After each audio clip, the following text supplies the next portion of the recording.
청취자 여러분 안녕하세요. 월요일에 찾아뵈야 하는데 오늘 부득이한 사정으로 화요일에 찾아뵙습니다.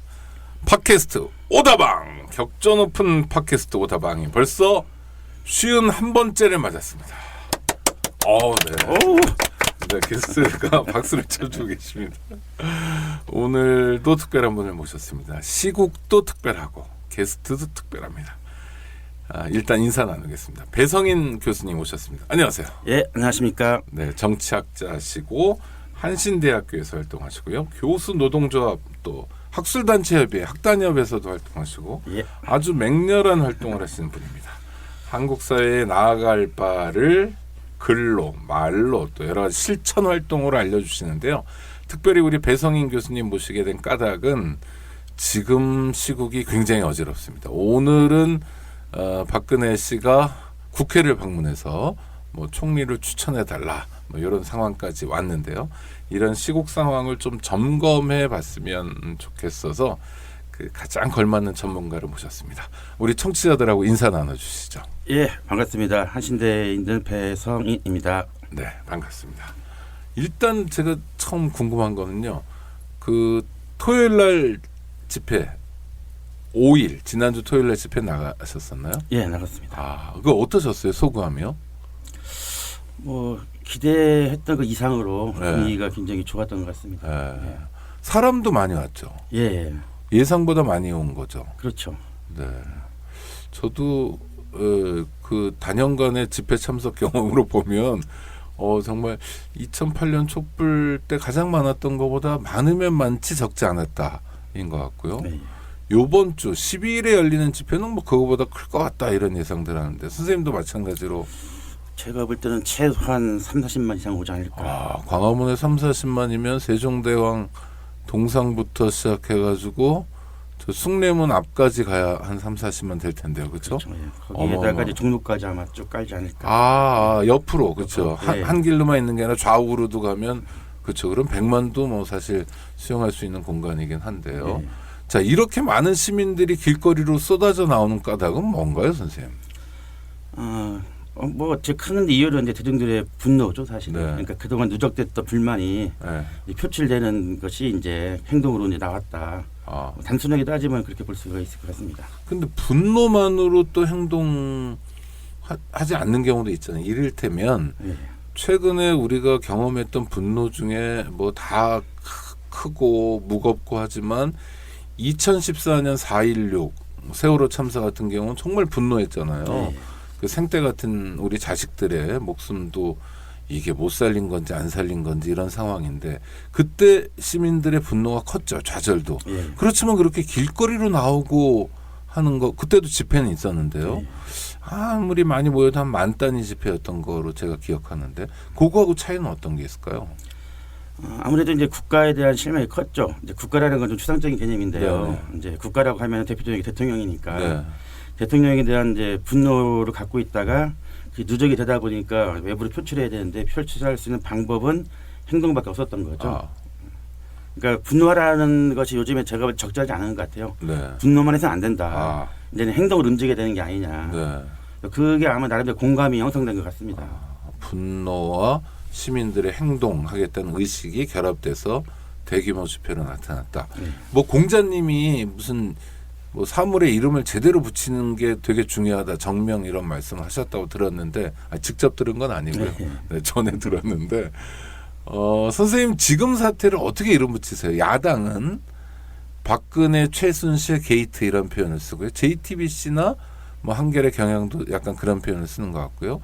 또 주류 언론들은 그냥 최순실 게이트 이렇게 얘기하기도 하는데 정치학자로 또 특별히 실천적 연구자로서 지금 사태를 한번 이름을 붙인다면 어떻게 붙이시겠어요? 성격이라는 게 이제 아무래도 이제 어떤 식으로 이제 그 장병 하나에 따라 달라지지 않습니까? 네네. 그러니까 우리가 인물에다가 이제 초점 맞추게 되면은 개인의 일탈이라든가 그쪽으로 사람들이 이제 접근하는 경우가 많은데 이거는 이제 개인뿐만이 아니라 이제 조직적인 제도적인 측면에서의 농단이기 때문에 박근혜 최순실 개입도 맞고요. 사실 박근혜가 사실 국정을 갖다가 사실 농단한 거죠. 그런 측면에서 저는 박근혜 최순실 게이트도 좋지만은 이제 박근혜 게이트가 더 낫지 않냐 이렇게 생각합니다. 박근혜 최순실 게이트라는 표현이 틀린 건 아닌데 그렇죠. 더 정확히 뜻을 드러내려면 최순실의 농단보다는 박근혜의 농단에 초점이 맞춰져야 된다. 네. 이건 박근혜 게이트다. 네. 하여튼 지금 사태에 대해서는 어떻게 생각하세요? 너무 넓은 질문이긴 합니다만. 예, 이 사태가 사실 이제 우리가 흔히 이제 얘기하는 게 뭐 주술적 예언 이렇게 하지 않습니까? 네네. 그러니까 상식적인 수준에서 사실은 판단하기가 어려운 면이 생긴 거죠. 아. 그러니까 역사상 이런 일이 없지 않습니까, 이런요? 그러니까 선덕여왕 때 있었대. 이건 뭐 믿거나 말거나. 옛날 뭐 그랬던 적이 네네. 있었지만은 근대 이후에는 설마 했던 일들이 이제 드러나니까 팩트로 드러나기 때문에 네. 아마 이게 어느 나라에서 찾아보기는 매우 어렵지 않느냐 이렇게 생각할 수밖에 없고요. 네. 이 단순한 뭐 이렇게 부정부패로 접근하기에는 한계가 있죠. 아. 부정부패라는 거는 결국에는 이제 화폐, 돈과 권력이 항상 핵심이지 않겠습니까? 네네. 권력이 있어야지 이제 돈도 따라오는 것이기 때문에 또 돈이 있으면 권력으로 탐합이기도 하고 네. 그런 측면에서는 이게 굉장히 이게 뭐라고 딱 하나 정리하기 어렵지만은 아마 어떤 새로운 패러다임이 어떤 등장한 시점이 됐다 이제 그렇게 볼 수 있을 것 같아요. 그러니까 이 사회를 새롭게 바꾸지 않으면 뭐 국가를 재구성하거나 아니면 이 사회 시스템을 바꾸지 않으면은 우리는 또 한 번의 기회를 갖다가 맞이하기는 당분간 어려울 것이다. 뭐 이렇게 생각합니다. 그러면 거꾸로 얘기하면 지금 하여튼 나라를 뭐 주권 개념이든 하여튼 민주주의든 재구성하고 하여튼 뭔가 변화를 이끌어내지 않으면 박근혜 게이트 같은 일은 또 벌어질 수도 있다 이런 말씀이시기도 한 그렇죠. 거네요. 예. 아, 그러니까 한국 사회를 거시적으로 보게 되면은 네. 이번 사태가 일종의 터닝 포인트가 될 수 있다. 이 기회를 놓치게 되면은 규모는 작을지 모르겠지만은 유사한 사태가 다시 발생할 소지는 많다. 네. 뭐 이렇게 볼 수도 있을 것 같습니다. 그러면 하여튼 이번 사태에서 뭘 어떻게 바꿔야 되는 겁니까? 일단 뭐 변화는 지금 불거진 문제를 해결한 다음에 모색하는 거잖아요. 동시에 네. 하거나 그럴 수도 있지만 지금 이 사태는 어떻게 해결해야 됩니까? 지금 새누리당은 뭐 친박계는 대통령 뭐 보임은 하고 있는 것 같고 비박계가 김무성 씨가 뭐 거국 중립 내각 대통령 탈당까지 얘기한 것 같고요. 야당에서도 대체로 거국 중립 내각인 것 같고 안철수, 박원순, 이재명 씨 등이 하야 퇴진을 요구하고 있고요. 선생님이 보시는 이번 박근혜 게이트의 해법 어떻게 해야 됩니까? 일단은 뭐 퇴진은 저는 불가피하다고 봅니다. 네. 근데 이제 퇴진을 하고 안 하고는 뭐 다른 문제 같고요. 네.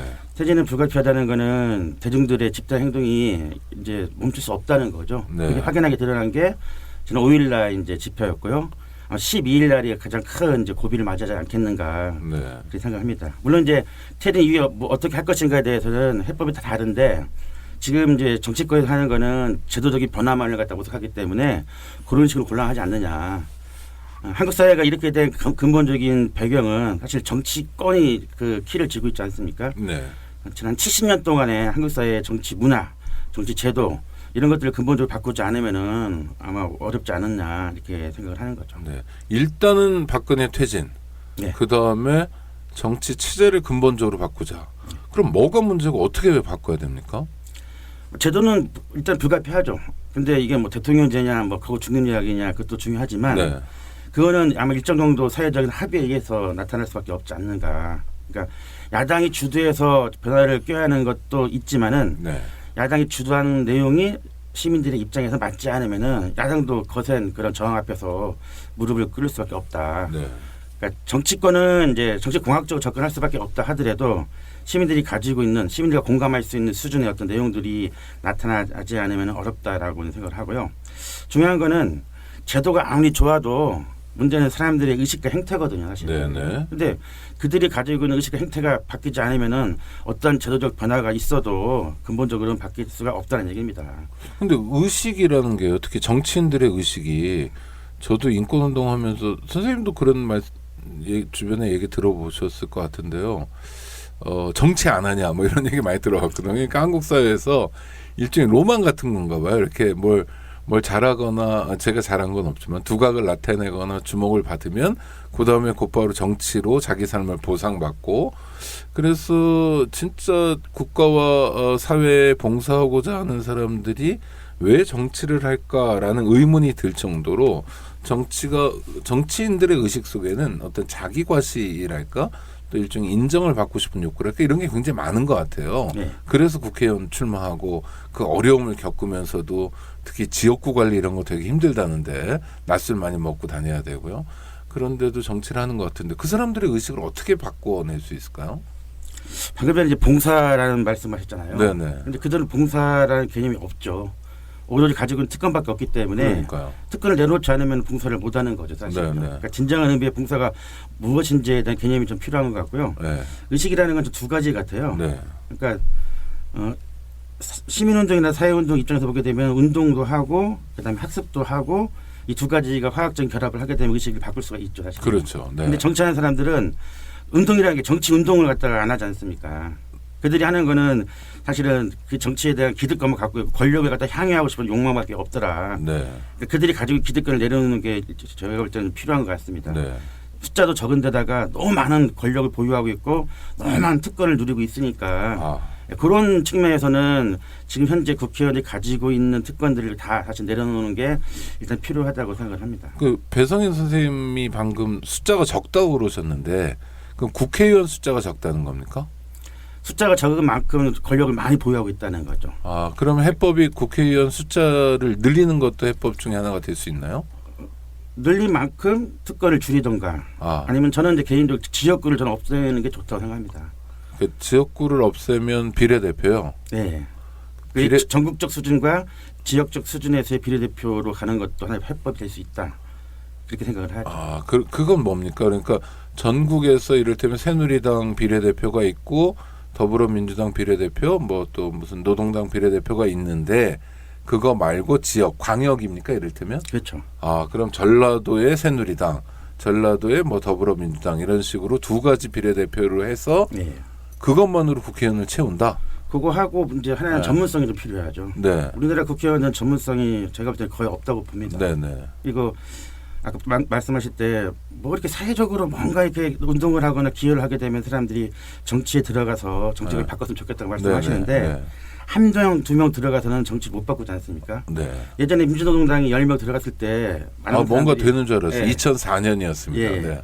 10명 왔다는 택도 없죠, 솔직히 말씀드리면. 그죠? 그렇죠. 나중에 보니까 뭐 원내 교섭단체도 구성 못하는 그냥 뭐 동호회 수준으로. 네.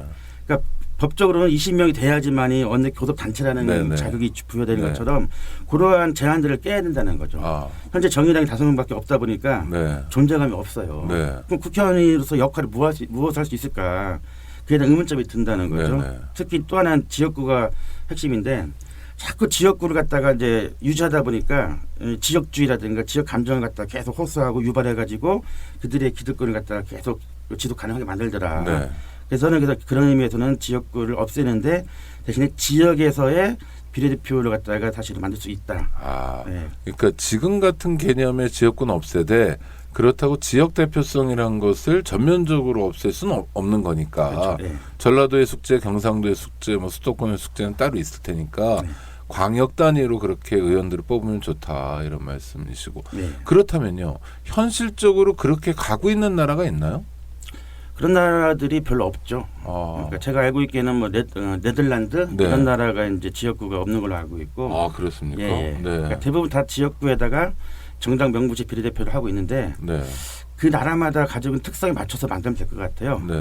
한국 사회도 일각에서는 이제 독일식을 자꾸 주장하는데 과연 우리한테 그게 맞는가를 갖다가 한 번쯤은 시뮬레이션을 돌려볼 필요가 있다. 근데 지역구를 잔존시키게 되면은 여전히 지역 감정은 제가 볼 때는 사라지기는 어렵지 않겠나 그렇게 생각을 하는 거죠. 그러면 뭐 비례를 확대하거나 또 뭐 독일식 정당 명부식 비례대표제로 가거나 어떻든 전면화하거나 이런 거는 헌법을 고치는 건 아니잖아요. 개헌 작업은 아니고 선거법을 고치면 되는데 만약 하여튼 국회에서요 그럴 리 없을 것 같긴 하지만 배성인 선생님한테 그 책임을 맡아달라고 그런 거예요. 그러니까 당신이 짜달라 이걸 우리가 진짜 이제 국민에게 심판 안 받으려고 열심히 해보겠다. 그럼 선생님이 만약 그렇게 짠다면 어떻게 짜시겠어요? 한국적 민주주의 박정희가 했던 얘기는 아닙니다만 네. 제 개인적인 생각으로는 현재 이제 국회의원들이 가지고 있는 특권 중에 네. 예를 들면은 이제 세비가 많지 않습니까? 네. 일단 세비를 저는 대폭 삭감해야 된다. 그러니까 봉사니까 봉사를 하려면은 기본적인 활동비만 줘야 되는데 세비가 너무 많아요. 그럼 얼마 정도 주면 적당하다고 보세요? 지금 국회의원들을 보게 되니까 대부분이 다 부유층들이 많더라고 사실은요. 네네. 있고 네. 일부 빼고는. 네. 그러니까 그들이 가지고 있는 그런 배경을 보게 됐을 경우에는 제가 볼 때는 한 200 안팎으로 한 달에 200. 한 생활임금 정도 수준이면 될 것 같아요. 근데 선생님 만약에 좀 가난한 사람이거나 가난한 사람은 정치인이 되거나 국회의원이 될 가능성도 상대적으로 제한되어 있는데 그런 분들은 좀 더 줘야 되는 거 아닌가요? 진짜 그게 직업인 분, 진보정당에 그렇죠. 있을 것 같기도 하고 뭐 청년 국회의원이 생긴다거나 녹색당 의원이 생기거나 그러면 그러니까 이제 이것도 좀 불가능한 얘기인데요. 네. 우리가 이제 임금 정책을 만들 때 보게 되면 일률적으로 접근하지 않습니까? 네네. 근데 사람마다 그 가정을 들여다보게 되면 식구가 다르잖아요. 숫자도 다르고 직업도 다르고. 그렇죠. 예. 필요로 하는 돈의 액수가 다를 수밖에 그렇죠. 없죠. 예. 그 개인이 필요한 만큼 전 주어지면 좋겠다는 생각을 합니다. 와, 그걸 어떻게 제도로서 실현을 해야죠. 근데 그렇게 안 하면은 지금보다 더 민주주의가 발전이 어렵다는 거죠. 그러니까 진정한 봉사라는 게 무엇인지를 갖다 보여줘야 되는데 그것을 갖다 책정할 때 활동을 할 수 있는 영역과 그 공간, 그다음에 뭐 기능 이런 것도 고려하면은 충분히 세비는 적정한 수준에서 조정이 가능하다. 아니 저는 선생님 말씀 듣고 처음에 드는 일감으로는 황당하다였는데요. 잠깐 생각해 보니까 옛날에 성경책에도 그런 게 나와요. 예수가 그 뭐든 사람들이 그렇죠. 아침에 오고 누가 점심 때 오고 거의 저녁에 해질 무렵에 왔는데 똑같이 하루 일당을 쳐줬단 말이에요. 그러니까 하루 일당이 있어요. 그만큼 먹고 사는 거니까 그 사람도 가장일 거고 또 식솔도 먹여야 되고 노동 시간에 따라서 다른 임금을 주는 게 우리에겐 상식이지만 그게 인간적으로 맞냐? 그게 우리가 운영해야 될 국가 시스템으로 맞냐 하는 건 의문일 수 있겠네요. 그러니까 동일노동 동일 임금이라는 거는 저는 원칙이라고 봅니다. 네네. 근데 이제 거기에다가 이제 그들이 가지고 있는 환경적인 요소를 네. 고려해서 일정 정도 책정을 할 수 있더라 이제. 그러니까 그렇죠. 빈곤층들, 네. 그다음에 청년들한테 필요만큼의 세비는 가능하지 않겠는가 네. 그렇게 생각을 하는 거고요. 네. 또 하나 예를 들자면은 상임위원장 이런 자리 있지 않습니까? 원내대표 어마어마한 또 특권을 주지 않습니까? 그 원내대표가 보니까요. 데리고 들어와서 취직시킬 수 있는 사람이 많더라고요. 네. 그러니까 그런 것들도 사실 다 없애야 된다는 거죠. 그러니까 원내대표라는 거는 그 정당을 대표해서 사실은 자기 역할에 충실하는 건데 정당을 대표하는 것이 아니라 정당을 대표해서 돈을 더 많이 받고 더 특권을 갖고 있는 게 문제라는 거죠. 그러니까 그런 기득권을 갖다가 다 폐지하는 게 좀 기본적으로 필요하지 않느냐. 그래서 일단 특권 폐지, 뭐 세비 문제를 포함해서 그래서 국회의원들을 좀 정돈해 나가면 단박에 되지 않을지 모르지만 자연스럽게 권한을 누리고 싶은 사람들은 줄어들고 정말 국가를 바람직한 방향으로 운영하고 싶은 사람들이 늘어나겠네요. 열정적인 사람들이 늘어나고 국회 개혁이 있고요. 또요. 그러니까 국회는 한 축 아닙니까? 그러니까 국회는 중앙이 있고 또 지역이 있지 않습니까? 네, 지방의회. 네. 거기도 마찬가지잖아요. 네. 다들 그냥 한데 세비 때문에 사실 욕심을 내는 사람이 너무 많기 때문에 지방의회가 엉뚱한 방향으로 흘러가는 경우가 많다는 거죠. 그리고 인허가 이런 문제에서의 그 접근도 많은 것 같아요. 지방의회 같은 경우 보면. 그러니까 입법부라는 거는 결국 법을 만드는 기관인데 그 입법이라는 게 솔직히 말씀드리면은 누구를 위한 입법인지에 대한 명확한 개념들이 갖고 있지 않은 거죠, 사실은. 그러니까 국회의원들이 그래서 자꾸 이렇게 권력에 대한 남용이라든가 횡포가 드러나는 거는 입법에 대한 과도한 접근 때문에 그렇다라고 보는 거죠. 그러니까 예를 들어 한국 사회 같은 299명, 300명 정도가 국회의원 숫자인데 희소성 때문에 그들이 자꾸 그런 특권을 누리지 않습니까? 그리고 생활 양식에도 저는 문제가 심각해요. 의사들 보게 되면 의사들이 권력 때문에 70, 80 어르신들이 하얀 까만 옷을 입은 의사 앞에 가면은 90도 배꼽 인사를 합니다. 왜냐면 환자로 갔을 때 그렇죠. 그렇죠. 그러니까요. 그럼요. 그런데 저는 의사가 배꼽 인사하는 걸 본 적이 없어요. 젊은 뭐 레지던트든지 간에 맞아요. 간에 꼭 우병우 같아요. 예, 네, 건방 져가지고 다리 꼭 앉아가지고 거만하게 이사한다는 거죠. 바지 주머니에 손 꽂고 있고. 예, 재미있는 일화가 하나 있습니다. 네. 제가 예전에 한번 이제 의사들 특권 내려놓기 운동을 한번 이제 많은 사람이 같이 한 적이 있었는데 네. 어떤 병원에서 전화가 왔어요. 네. 자기네 의사들이 가운을 벗었다고. 네. 가봤더니 벗은 게 아니라 분홍색 가운으로 갈아입었다는 거죠. 그러니까 흰색이 아니라 분홍색으로. 그러니까 이해를 못하는 거야, 실은요. 근데 그런 면들도 저는 이제 굉장히 중요한데 그 일상에서 나타나는 양식들이 아주 형편없죠. 이럴 때 꼭 여쭤보고 싶은 게 그게 어느 병원이었는지 여쭤보고 싶습니다. 이게 작은 중소 병원이라서 그런 거고요. 근데 하여튼 그렇게 국회의원들의 특권 내려놓기 뭐 이런 것이 이제 한 축은 될 거라고 생각해요. 그렇다면 하여튼 국회의원 정원을 늘린다면 300 사이즈에서 어느 정도로 늘리면 적당하다고 보세요? 한 5, 6배 정도 해도 5, 6배. 괜찮지 않겠는가. 네. 그러니까 만약에 예산을 못 줄이겠다 그러면은 숫자를 늘려서 예산을 더 분배를 하게 되면은 그들이 개인적으로 할당되는 액수가 줄어들 테니까. 네, 그렇겠네. 지금 국회에 투입되는 예산을 그대로 둬도 정수가 2배로 늘면 국회의원 한 사람이 가져가는 게 뭐 대충 퉁치면 반밖에 안 될 테니까 특권 내려놓기가 되겠다. 그리고 지금 사실은 이게 약간 역설적인 겁니다. 대통령이 보여주는 국정 파탄, 난맥상 이런 상황에서의 우리가 해법을 찾는 건데 일단 우리 배성인 교수님께서는 국회부터 말씀을 하셨는데 그러면 권력의 핵심, 대통령제 국가에서 권력 중에 권력, 대통령 권력은 어떻게 해야 됩니까? 대통령 제도 자체가 문제가 있는 건 아니거든요, 사실은요. 네. 그렇죠? 대통령제라는 게 문제여서 생긴 건 아니다. 그렇죠. 네네. 여러 나라가 대통령제를 채택하고 있으니까. 많이 하죠. 네. 또 효율적인 나라도 있고요. 네, 사실은. 네, 그러니까 네. 그들이 가지고 있는 의식과 행태 문제지 제도의 네. 문제는 아니라는 거죠. 네. 그러니까 대통령을 뽑을 때 뽑는 방식이 있어서 문제가 네. 매우 심각하지 않습니까? 일각에서 뭐 결선 투표제 이런 얘기도 하지 않습니까? 네네네. 뭐 그런 것도 좀 필요한 것 같고요. 그다음에 선거 공영제라는 게 있지 않습니까? 네. 우리는 시행 안 하지만은 그러니까 사실은 정치를 하고 싶어도 돈이 없어서 못하는 사람들 위해서는 선거 공영제를 해서 기회를 많이 주는 것도 하나의 해법이 될 수 있다. 이제 제일 핵심적인 건 뭐냐면은 대통령을 비롯한 중앙이 너무 많은 권력을 가지고 있죠, 사실은요. 그다음에 재정도 너무 많이 갖고 있고요.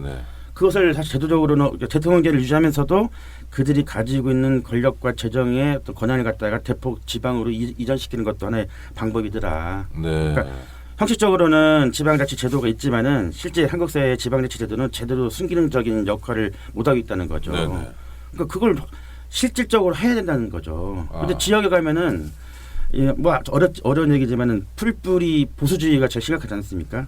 지역 유지와 풀뿌리 보수주의. 네, 맞습니다. 네. 풀뿌리 민주주의가 정책이 안 되는 건 보수주의 때문에 그런 거죠. 많은 마을 앞에 들어가게 되면은 마을 어귀에 뭐가 있냐면 빨간색 그런 가건물이 있습니다. 뭐 해병대 전후회 이런 게 아주 제가 보기에 굉장히 심각한 사회적 문제거든요, 사실은요. 한국 사회가 점점 자꾸 이 군사국가에서 벗어나지 못하고 있더라, 병역 문화가. 맞아요. 저는 저도 군대 갔다 온 저는 포병 출신인데 포병 전후회 이런 건 없는데 해병대 전후회는 꼭 있더라고요, 동네마다. 그러니까 한국 정치가 풍토병 같은 게 굉장히 많다는 거죠. 풍토병. 그러니까 소집단, 뭐 애국심, 소집단 이기주의 이런 게 있습니다.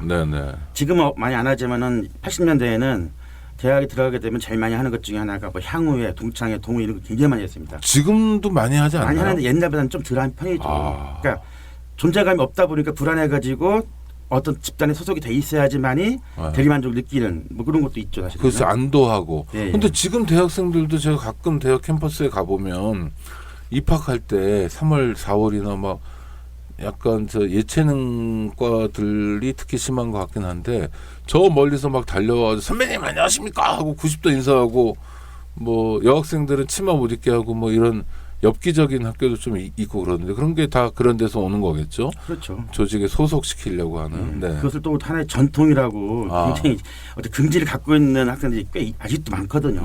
제가 저희 학교 이제 예체능 학과 학생들에게 물어봤어요. 도대체 너희들은 왜 그러냐? 전통입니다.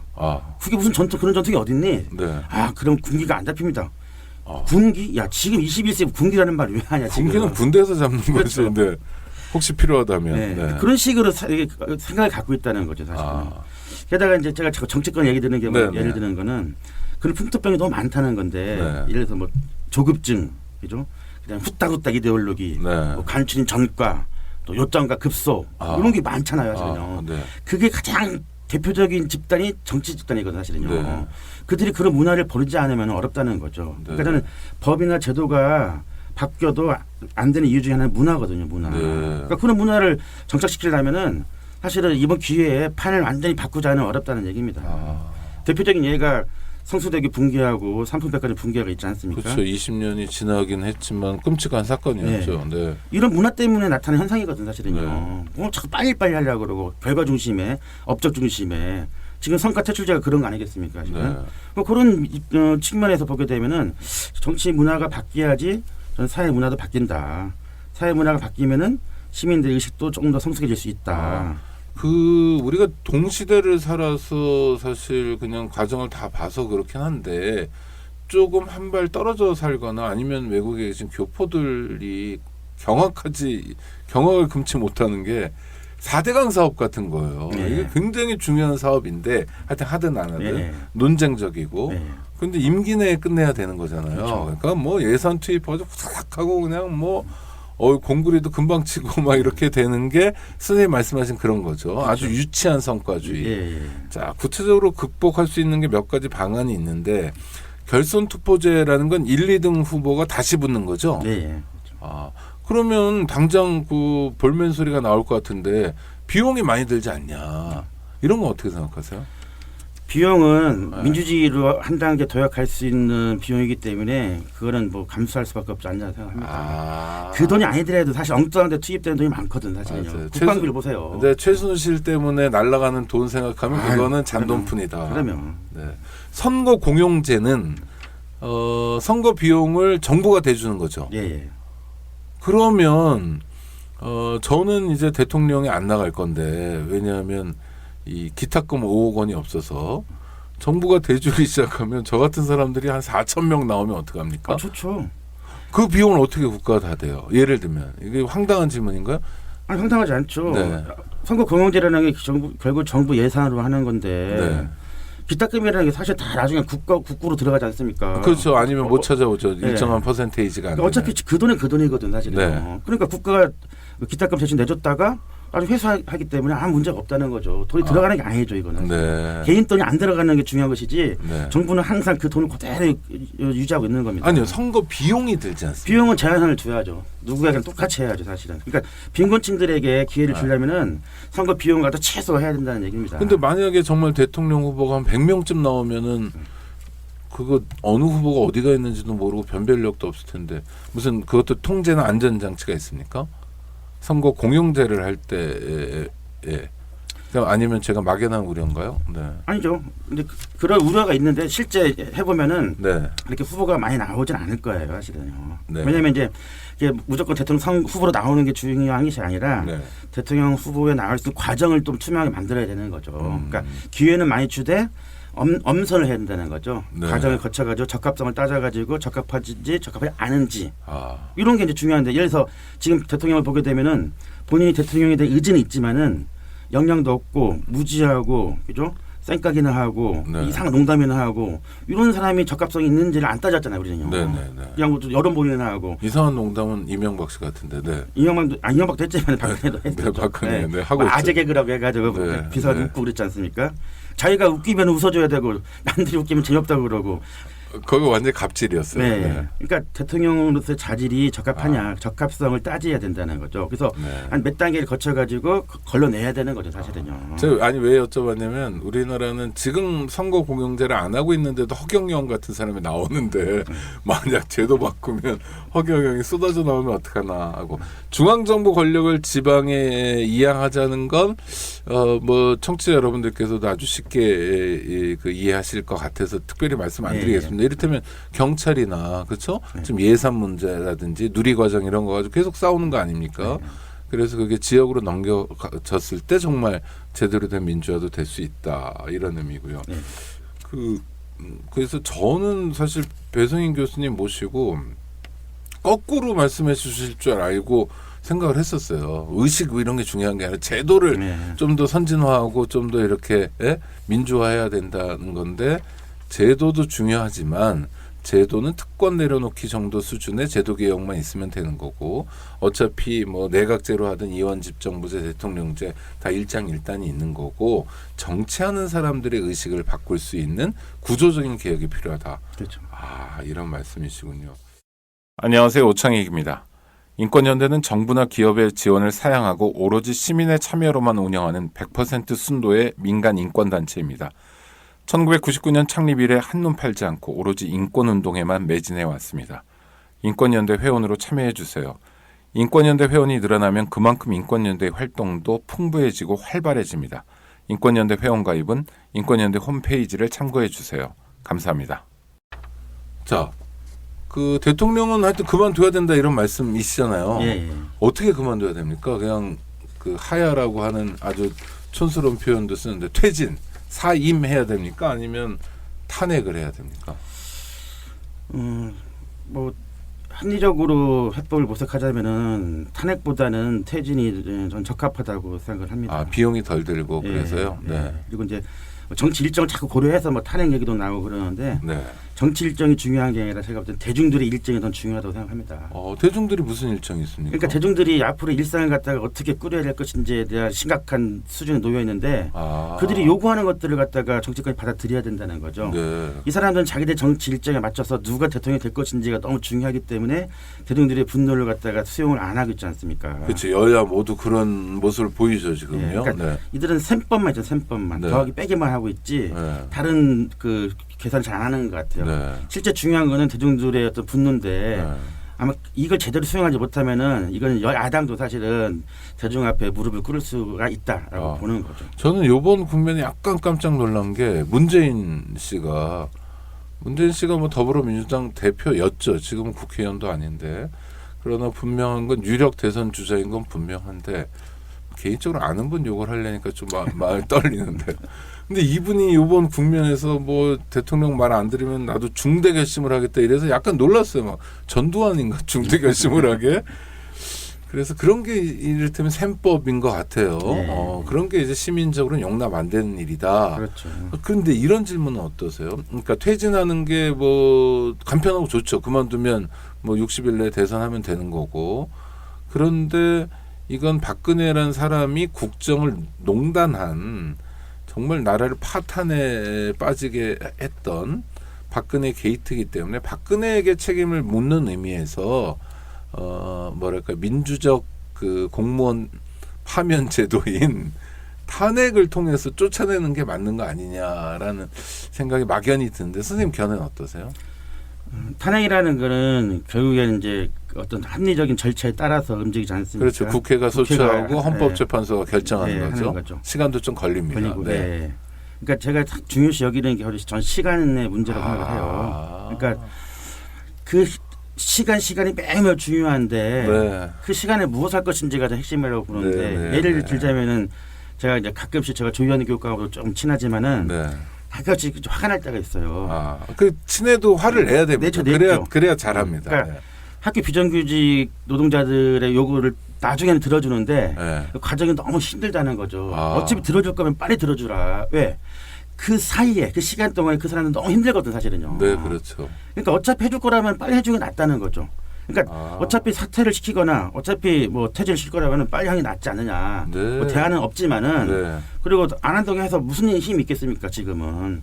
대통령이 잘못을 했는데 여당이 잘못했고 야당도 동조했고 재벌도 잘했는데 왜 우리가 부끄러워하냐 이런 거죠. 우리는 부끄럽지 않아야 되는데 그 사람들 때문에 우리가 너무 부끄러워하고 있다는 거죠. 그렇죠. 그 뉴욕타임즈 만평 보셨어요? 박근혜 대통령 머리가 열렸는데 그 안에 최순실이 들어가서 조정하고 있는 정말 기가 막힌 창피해. 그렇죠. 인공지능이지 않습니까?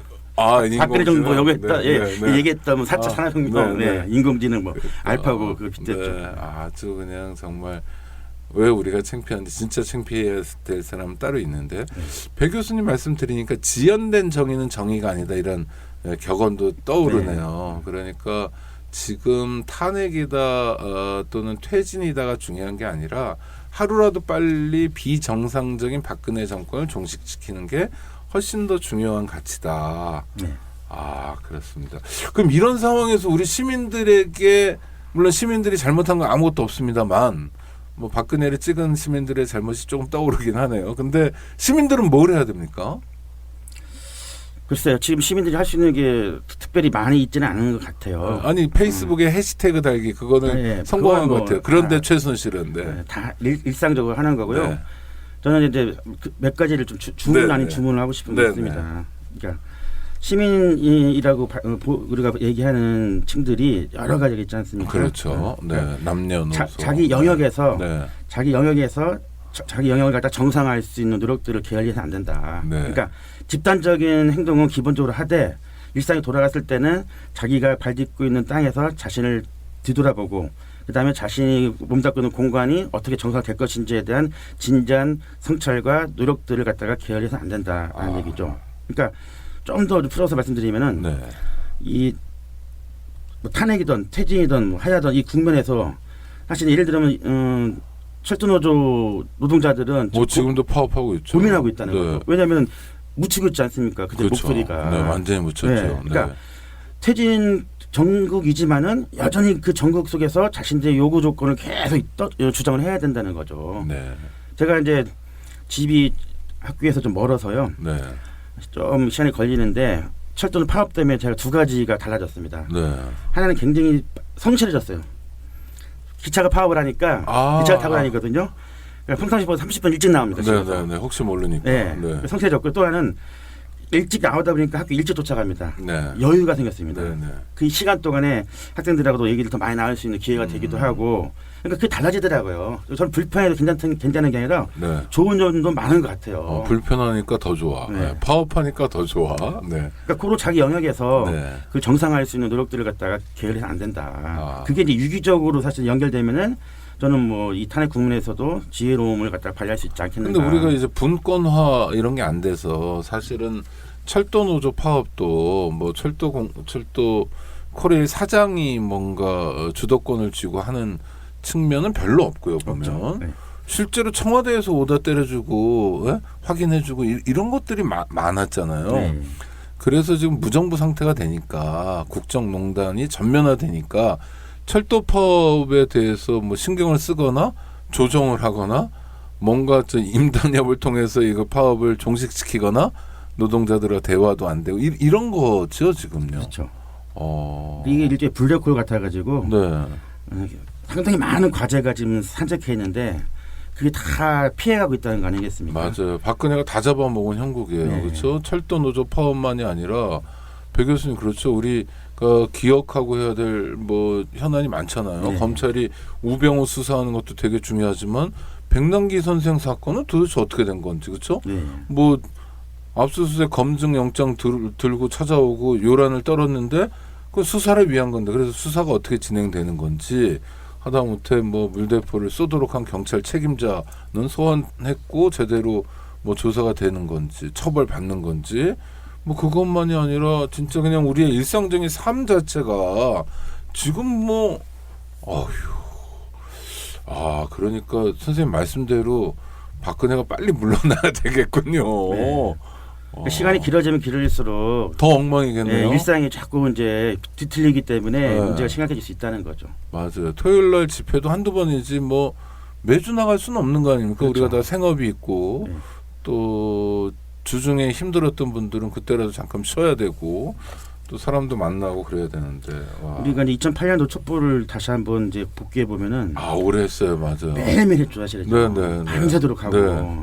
근데 그게 굉장히 아름답기도 하고 재밌기도 신나기도 하지만은 네. 정상적인 일상을 가져가지 못했거든요. 그죠? 그리고 촛불이 꺼진 다음에 되게 허탈했죠. 했죠. 그러니까 이게 많이 모여서 바뀐다고 생각했었는데 네. 많이 모여도 안 바뀌는 게 분명히 있다는 거죠, 사실은. 그러니까 우리가 모이는 것만으로 해결 안 된다. 안 되죠. 네. 그러니까 지금은 2008년도 같은 방식으로는 안 된다는 거죠, 사실. 네. 그러니까 그것을 넘어설 수 있는 게 필요하다라고 네. 보는 거고요. 누가 누구를 갖다 통제하거나 뭐 지도하거나 뭐 하는 건 곤란하다. 네. 그렇게 할 수도 없고 그냥 대중들이 각자 하고 싶은 대로 냅둬라. 청와대 가고 싶으면 가라고 하고 네. 신촌 가고 싶으면 가라고 하고 이렇게 해야지 다 줄 맞춰가지고 행진하고 저는 이런 것도 보면 불필요하다고 그 생각합니다. 옛날 방식이죠. 그러면 그것도 뭐 지도부 이런 표현들 그렇죠? 네. 뭐 누가 누굴 지도해? 지도는 학교에서 교수가 하면 됐지. 그러면. 뭐. 네. 우리 배성인 교수님이 정치학자이시기도 하지만 또 굉장히 중요한 역할을 몇 가지를 해주시는데 첫 번째는 전국 교수 노동조합의 사무총장님이시고 그건 역임을 했습니다. 지금 지금 막 끝나셨나요? 네, 이셨고 예. 네, 그렇다고 교수 노동조합에 관여를 안 하시거나 이런 건 아니시잖아요. 옛날식으로 얘기하시면 여전히 지도부시잖아요. 그렇죠? 아니, 활발히 참여하고 계시는 거고 그 다음에 아주 오래된 연구기관인데 학술단체협의회 운영위원장도 맡고 계시고 그러니까 지식인들이 한국 사회에서 어떤 역할을 해야 되느냐 또는 우리 교육이 어떻게 바뀌어야 되느냐에 대해서 일상적으로 고민하시는 거잖아요. 자, 전 세계에서 대학 진학률 최고를 자랑할 건지 모르겠습니다만 대한민국 대학에 대해서도 한두 마디 좀 여쭙고 싶어요. 총체적으로 뭐가 문제입니까? 한국 대학. 대학 문제는 있는 거죠. 문제는 지금. 너무 많고요. 너무 많다. 많고 일단 대학이 가지고는 본령이 이제 상실됐죠. 본령이라는 거는 대학 기능이 없었죠, 사실은. 대학의 본령 기능 뭡니까? 그러니까 연구도 해야 되고, 연구. 그죠? 네. 학생 지도도 해야 되고, 교육도 해야 되고, 이런 건데 이런 게 많이 없어졌습니다, 지금. 학교가 뭐 그런 표현을 진짜 오래됐어요. 뭐 공장화됐다는 둥, 뭐 취업 기관이라는 둥, 뭐 이런 건데 실제 제일 먼저 선두에서 그걸 반성하고 행동으로 옮길 사람들이 누구냐면 바로 교수들이거든요. 근데 교수들이 제일 안 움직입니다, 사실은요. 그리고 뒤에서 이제 지시만 하려고 그러고 뭐 통제만 하고 훈계하고 계몽인하고 그러니 대학이 어디로 가겠습니까? 대학은 자치 기관이 돼야 되거든요. 대학이 또 민주주의가 핵심인데 이런 게 사라졌다는 얘기죠 지금. 이런 시국이 되니까 대학 교수들이 또 나오는 것이지 그전에 잘 안 나왔다고요. 제가 지금 민규협부터 시작해가지고 민규협 6년, 교수노조 2년 반, 학당 제가 지금 6년째 하고 있습니다. 10년 동안 하루도 신 적이 없어요. 딱 2개월셨습니다. 아이고. 집회 단적인 예로 집회 나가면은 제 동료들을 갖다가 많이 봐봤자 30-40명이고요. 일상적으로 볼 때는 10명도 안 옵니다. 사실은요. 깃발도 집회라는 게 뭐 세월호 이런 큰 집회들 보면 그렇다는 거죠. 그런데 누군가는 해야 되고 그 다음에는 계속 그거 갖다가 내부에서 깨우쳐야 되기 때문에 열심히 하는 수밖에 없는 것 같아요. 그래서 동료들을 계속 체근하고 책지질 해가면서 같이 하지 않으면은 협력적인 관계를 구축하지 않으면은 한국 사회 지식인들이 할 수 있는 거는 없고 요즘에 대학 교수도 욕을 많이 먹거든요. 왜냐하면 제대로 된 본연의 모습을 안 보여줬기 때문에 그런 거죠. 근데 그런 학술 운동이나 교수 노조 운동이나 이런 것들이 있었기 때문에 지금 뭐 어제도 서울대 교수가 700 몇 명, 728명인가 그렇게 상당히 많은 숫자잖아요. 최대죠. 의대 교수 이런 거 감안하면 죄송합니다. 의대 계신 분들한테. 근데 의대 선생님들은 잘 안 하시더라고요. 또 이번에 서울대 의대 희한한 분도 우리가 한번 뵀고요. 하여튼 그런 게 평소에 있으니까 이제 거기까지 연결되는 건 맞는데 그럼 교수 사회에 대한 처방도 아까 말씀하신 국회의원에 대한 처방하고 비슷한 겁니까? 특권화돼서 그런 건가요? 그런 면이 많죠. 실질적으로 보게 되면은 교수들 정년 보장을 받게 되면은 생각보다 연봉이 많습니다. 뭐 보통 한 1억 넘어가는 교수가 많고요. 그렇죠. 그다음에 맞벌이도 또 많습니다. 교수 맞벌이. 맞아요. 그다음에 그래서 그들이 이제 자신들의 아이들을 갖다가 유학 보내는 교수들 또 굉장히 많고요, 사실은요. 그렇죠. 남다른 교육을 할 수 있는 여건이 되는 거죠. 일단 남다른 교육을 하려면 돈이 있어야 되니까. 그런데 이제 강당에 서게 되면은 학생들한테 일상적인 표현을 합니다. 괜찮아, 열심히 하면 다 잘 될 거야 이렇게 아주 낭만적으로 얘기를 하죠. 근데 본인은 사실은 다른 방식으로 일상을 갖다가 지금 유지하고 있는 거죠. 자기 아이들만큼은 남다른 교육을 시키면서 강단에서는 많은 꿈과 희망을 주려는 그런 관념적인 행태를 연출하고 있더라. 그리고 이명박 정부 때부터 대학 구조조정을 갖다가 시행하고 있는데 불가피론을 갖다가 내세우면서 찬성하는 교수들이 생각보다 많다는 거죠. 실질적인 측면에서. 그 구조조정이라는 게 핵심이 뭡니까? 그러니까 뭐 새로운 학과도 막 없어지고 이런 것들이죠. 학과 통폐합이 일단 핵심이죠. 그러니까 신입생이 줄어드니까 신입생이 줄어들는 만큼의 이제 등록금이 줄어들지 않습니까? 그러니까 이제 돈이 안 되는 과들을 갖다가 없애거나 통합시키거나 하는 게 가장 대표적인 구조조정이라고 이제 말씀을 드릴 수 있습니다. 근데 대학이라는 게 그냥 문자 그대로 하면 큰 배움인데 대학에는 뭐 별의별 게 다 있어야 되는 거 아닌가요? 경영학과만이 아니라 그렇죠. 무슨 독일 문학도 있고 뭐 스페인 문학도 공부하는 친구가 있어야 되고 뭐 모든 대학이 그 기능을 한꺼번에 다 수행하는 건 사이즈 때문에 어렵더라도 적어도 종합대학이라면 그런 면모를 갖추고 있어야 되는 건 아닌가 싶은데 거기서 많이 벗어나고 있다는 거죠 지금. 그렇죠. 그러니까 학생들이 그 학교의 주체이지 않습니까? 네. 근데 그들이 주체로서 인정을 받은 적은 별로 없다는 거죠. 네. 항상 보면 재단, 그다음에 뭐 교수들 이들이 항상 주인 행세를 하는 거죠. 네, 네. 같이 해야 될 협력적인 관계를 구축해야 되는데 그런 모습 잘 안 보이다 보니까 학생들을 갖다 굉장히 상대화만 시키고 있고 일종의 1인당 등록금 얼마 곱하기 몇 이런 숫자밖에 없다는 거죠. 네. 그래서 그 돈 갖고서 1년을 어떻게 운영할까 네. 그런 생각을 하기 때문에 학생들을 갖다가 학생의 자존감을 갖다가 상당히 이제 뭐 묵살하는 경우도 많이 있습니다. 그러니까 연구에서 연구 열심히 하면 되는 거예요. 교과서 교육 열심히 하고 자기 기능 자기 스스로 할 수 있는 역할만 하면 된다는데 오히려 엉뚱한 역할을 하고 있기 때문에 문제가 심각하다고 볼 수 있는 거죠. 대학 교육은 어떻게 개혁해야 됩니까? 그러면요? 그럼 학생들의 요구사항을 갖다가 충실히 이행하면 된다고 생각합니다. 그러니까 저는 등록금이 많은 것도 문제이지만은 학생들의 요구가 정당하다고 하면은 등록금 문제는 부차적일 수도 있다. 사실. 그러니까 대학답지 못하기 때문에 학생들이 등록금을 갖다가 얘기하는 거거든요. 대학다우면 그렇게 안 하겠죠, 사실. 한 과에 한 명의 신입생이 들어와도 그 한 명을 위해서는 그 과를 갖다가 존속시키는 게 저는 정답이라고 생각합니다. 뭐 장사가 안 돼도 힘들겠지만은. 근데 학교는 장사 기관이 아니잖아요, 사실은. 그런데 교육부가 재정을 쥐고서 대학을 협박하는 거죠. 그죠? 교육부가 지원하니까 그만큼 교육부가 요구하는 내용을 갖다가 대학이 수용해라. 안 그러면 지원 안 해주겠다. 이런 거죠, 사실. 그런 측면에서는 대학이 지금 같은 그 수준에서는 어렵지 않느냐. 저희는 초중등학교 활동가들, 교사들, 그다음 전교조와 같은 단체들하고 그런 논의를 지난 한 10년 동안 해왔습니다. 그래서 뭐 대학도 통합시키자. 대학 평준화 해야 된다. 대학 평준화는 뭐 프랑스처럼 막 번호 매기고 이런 겁니까? 각자 입장은 다른데요. 프랑스를 얘기하는 사람도 있고 안 하는 사람도 있고 다 그런 있거든요, 사실은요. 그러니까 어쨌든 제가 핵심은 지금과는 다른 대학 개혁이 필요하다. 대학 평준화가 안 되면 통합 네트워크를 하자. 뭐 이런 입장을 맨날 얘기하고 정부 책임형. 그러니까 일종의 뭐 국립대 같은 겁니다. 국립대, 공립대인데 사실 대학은 정부가 책임질 수 있는 수준까지 가면은 이런 문제가 안 생긴다는 거죠. 일단은 그러니까 그런 식으로 대학 개혁은 절실하게 좀 필요하다고 생각합니다. 또 하나 저는 그냥 뭐 대학 밖에 있는 사람으로서의 불만은 대학 교수님들이 사실 공부를 좀 많이 해주셔야 되는데 그래서 지금 뭐 이를테면 번역 안 된 책 이런 거는요 투성이고요. 그렇죠?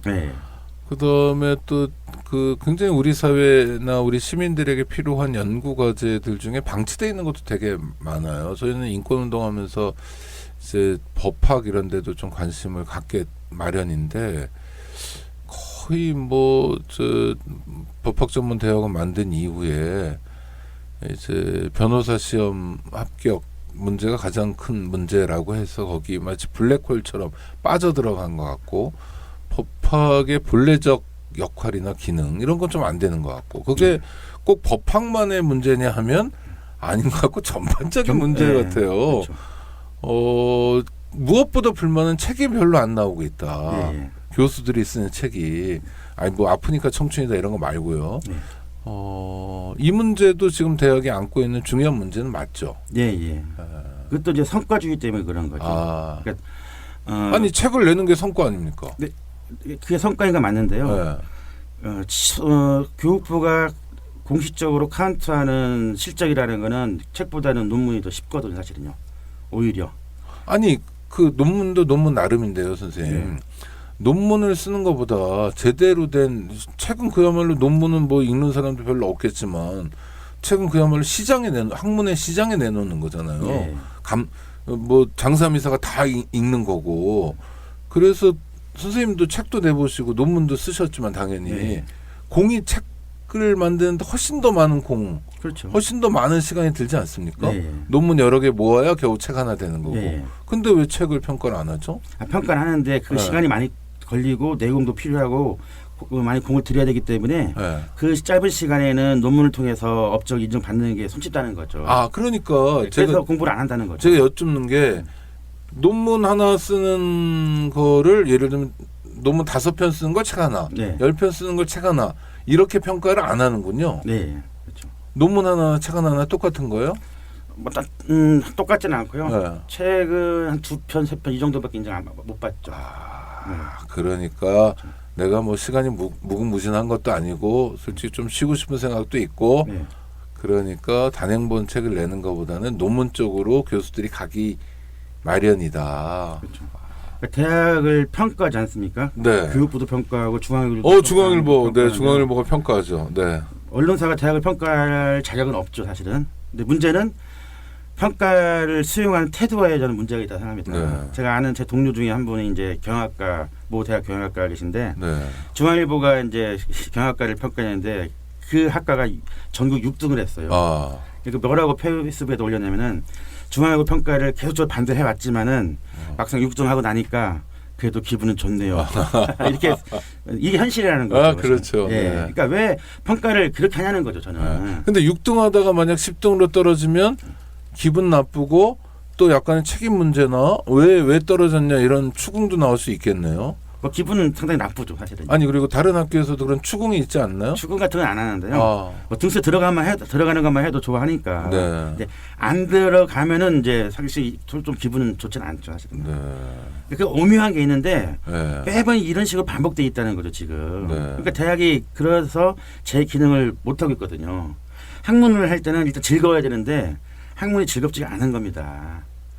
즐거워야지 학문도 열심히 하고 연구도 열심히 하고 교육도 열심히 하고 이래야 되는데 아, 맨날 행정이나 하고 논문에 써대고 앉아 있으니 즐거울 리가 없겠죠. 맞아요. 학생 지도도 안 되는 거죠. 즐거운 대학 교수님, 늘 즐거워하는 대학 교수님을 많이 뵙지는 못했어요. 네. 뭐 없지는 않고 꽤 계시긴 한데 그러니까 예전 같지 않은 건 확실하고. 네. 그죠? 예전에 대학 교수들이 좀 멋있기도 하고 그랬는데요. 네. 아, 그럼 대학을 어떻게 바꿔야 됩니까? 아까처럼 뭐 국가의 역할을 훨씬 더 증대시키는 방식으로. 그러니까 저는 지금 같은 교육부 정책이라든가 네. 시스템으로는 곤란하기 때문에 저는 교육부가 관여하면 안 된다고 생각합니다. 관여는 안 하는데 지원은 대폭 지원만 하고 늘려라. 관여하지 마라. 네. 네, 그리고 평가도 함부로 하지 마라. 네. 그런 사회적 합의가 필요한데 네. 일방적으로 하지 말자는 거죠, 사실은요. 선생님, 하여튼 선생님 그동안 10년 동안 민교협은 민주화를 위한 교수협의회 네. 맞죠? 네. 민교협, 그다음 교수노조, 학술단체 협의회 이렇게 그러니까 상임 활동을 하신 거잖아요, 네. 그렇죠? 네, 뭐 사무총장이든 운영위원장이든 이런 직함이 중요한 게 아니라 네. 그래서 교육개혁을 위해서 굉장히 고군분투하셨는데 한국 사회 교육 문제는 사실 좀 더 어려워진 것 같다는 생각도 좀 들죠. 많이 어려워졌죠. 네, 네. 그러니까 고착화되고 네, 우리 문제가. 사회가 네. 이제 계급 모순이 있죠, 분명히. 네. 분단 모순도 분명히 있는데 네, 네. 이 계급 모순과 분단 모순이 중첩돼 있지만은 그 기재에는 교육 모순이 깔려 있죠. 모든 건 다 교육으로 통하지 않습니까? 아이가 태어나 가지고 성장 과정을 보게 되면은 항상 대학에 초점이 맞춰져 있는 거죠, 일단은. 네. 그러니까 이 교육 모순을 해결하지 않으면은 계급이고 분단이고 이 문제는 저는 어렵다고 생각합니다. 고전적으로는 NLPD 뭐 이런 얘기하면서 네. 뭐가 주요하냐, 뭐가 기본이냐, 뭐 이런 얘기를 많이 했지만 네. 우리 배성인 교수님 진단에 따르면 그 이전에 그 밑자락에 교육 모순이 있는데 교육 모순을 극복하기 위한 운동은 예전에 민주화 운동하고는 게임도 안 될 정도로 별로 없다. 네. 그러니까 문제는 더 심화되고 하는데 관심을 가져야 되겠네요. 선생님 저희가요. 네. 한 5분 정도 얘기한 것 같은데 시간이 그냥 네. 쑥 지나가서 네. 우리 또 청취자들에게 너무 긴 방송을 들려드리면 송구해서 네. 마무리를 해야 되는데요. 하여튼 오늘 그 박근혜 거취 문제랄까 퇴진이냐 탄핵이냐 아주 좋은 가르침 배웠습니다. 그러니까 아니 시간이 문제다. 시간이. 네. 맞아요. 그걸 시간을 기준으로 해서 생각하면 전혀 또 다른 새로운 답을 얻을 수 있겠고 시간이 문제라고 생각하는 그런 생각을 아마 다수의 시민들이 하고 계실 것 같아요. 그걸 그런 방식으로 표현하지는 않더라도 그렇죠. 네, 그리고 대학 사회를 비롯한 교육 문제가 오늘 뭐 본격적으로 다루진 못했습니다만 아주 심각한 상황이고 교육 모순도 계급이나 분단에 못지않은 아니 그 밑에 있는 아주 중요한 모순이다. 이런 지적해 주셨고요. 뭐 청취자들에게 마지막으로 좀 한 말씀 해주신다면. 예. 요즘 집회 현장에 가면은 이제 혁명을 외치는 목소리가 고등학생들이 그러더라고요. 계속 높아지고 있습니다. 네. 운동도 혁명도 즐겁지 않으면 어렵습니다. 네. 운동도 신나게 하시고 즐겁게 하시고 그러면서 우리 일상에서 정상적인 삶을 유지할 수 있게끔 다 같이 노력하면 좋겠습니다. 즐겁게 싸우고 일상도 즐겁게 그게 행복한 삶이네요. 네. 네. 행복한 삶에 대해서 또 말씀해 주셨습니다. 청취자 여러분 들으신 바와 같습니다. 자, 박근혜 정권 또 박근혜란 사람의 국정농단 어떻게 풀어야 될지부터 또 교육개혁까지 또 우리 일상까지 살펴봤습니다. 저는 다음 주에 뵙겠습니다. 배성인 교수님 오늘 감사합니다. 감사합니다. 고맙습니다. 네. 안녕하세요. 장발장은행의 대표를 맡고 있는 홍세화입니다. 200만 원, 300만 원 벌금을 내지 못해 감옥에 갇히는 분이 매년 4만 명이 넘습니다. 장발장은행은 이분들에게 무이자 무담보로 대출을 해주고 있습니다. 장발장은행을 후원해 주시기 바랍니다. 실로 모든 게 엉망으로 치닫는 듯한 세상입니다마는 스스로 아름다워지는 데에 겸연쩍어 하지 않기를 바랍니다. 고맙습니다.